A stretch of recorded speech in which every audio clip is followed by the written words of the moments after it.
been comparing myself to others my entire life, whether it be based upon my looks, my sense of style, or my intelligence. I can always remember making these comparisons with the people that surrounded me. If you can relate to this, you're more than likely not alone. In 2013, Marika Tigeman, Amy Slater, and Veronica Smith conducted a study to test out this comparison theory that we use in society today. Whether you like it or not, you more than likely have compared yourself to someone around you at some point or another in your life. One of the most common ways that we in society use today to easily make these comparisons is via social media. Whether it be you're looking through Facebook, Instagram, or Twitter, you can easily find the account of a celebrity or supermodel and follow their profile and get very engrossed into their own lives.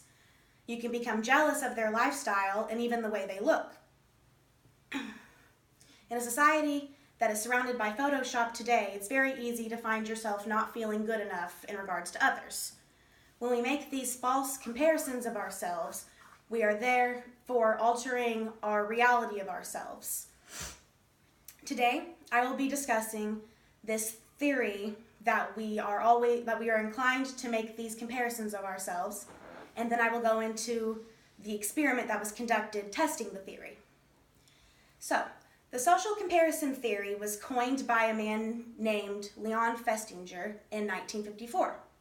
While he was not the first person to think of all of his own ideas, he was the first to get his work published. Leon Festinger's social comparison theory states that we as humans have a natural inclination to make accurate self-evaluations of ourselves. These evaluations that we make can be with people that we are very similar to, or we can make comparisons of ourselves with people that we're not so similar to. There's also upward and downward comparisons that we make in society. An upward comparison would be as if I were to say that my artwork compared to that of Michelangelo. That would be an inaccurate comparison because my artwork is probably not as great as Michelangelo's. These upward comparisons tend to be made by people who are more of the upper class and are more content in life. On the other hand, the downward comparison would be if I were to compare my artwork to that of a toddler. My artwork probably is not quite as bad, but it's still an inaccurate comparison. These downward comparisons tend to be made by people of lower class and are less satisfied with their life. They're more depressed. So now that you know a little bit more about the social comparison theory, we can dive into the experiment that was conducted.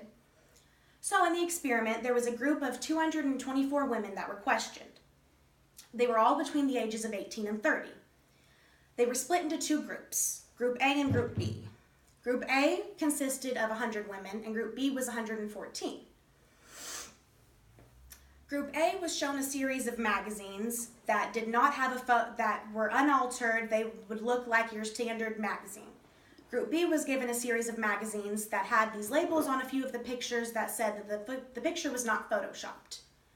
Before given these magazines, the women were asked a series of questions. They are asked to rate their body dissatisfaction on a scale of 1 to 10. They were also asked to rate their mood on a scale of 1 to 10.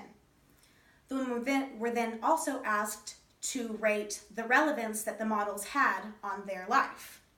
They were then also asked to rate the relevance of how they looked compared to the models. They were asked these questions and then they were shown the magazines for a set amount of time. They were then asked the same questions after the experiment. The results were then recorded. While there was a trend in increased body dissatisfaction and a negative effect on the mood of the women, there was no direct relation between Group B having been shown the magazines that had the not edited Photoshop labels added on.